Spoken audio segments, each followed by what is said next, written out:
नमस्कार, मी प्रियंका लाठी. आपण पाहताय न्यूज 18 मराठी, आवाज महाराष्ट्राचा.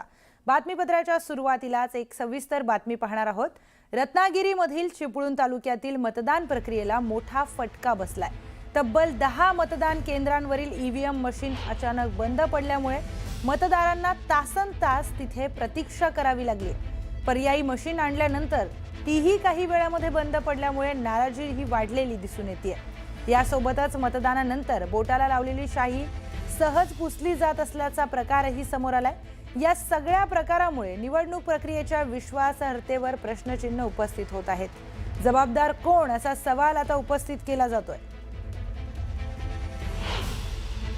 जिल्हा परिषद आणि पंचायत समितीच्या निवडणुकांचं मतदान चालू आहे. मात्र चिपळूणमधील जवळजवळ 10 मतदार केंद्रांमध्ये मशीन बंद पडल्याचे आपल्या प्रकार समोर आलेले आहेत.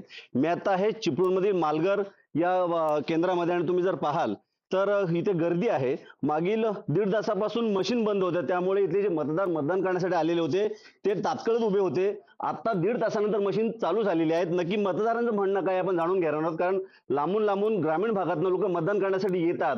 मात्र मशीन जर बंद पडली असतील तर मग याचा हा फेल्युअर कोणाचा, मतदाराचा किंवा मग त्या मशीन बंद पडते तिथे टेक्निशियनचा. आपण जाणून घेणार मतदार. दादा, काय सांगाल तुम्ही? मशीन मागील 1.5 तासापासून तुम्ही उभे आहात. 1.5 तासापासून आम्ही इथे उभे आहोत. मशीन बंद आहे. 7:30 ला मतदान चालू होणार होतं, ते 8:30 ला मतदान चालू झालंय. लोक या वेळेला त्रासलेले आहेत. लोक कामाला जाणारे लोक आहेत. एक तर लोक मतदान करून आपल्या रोजच्या जे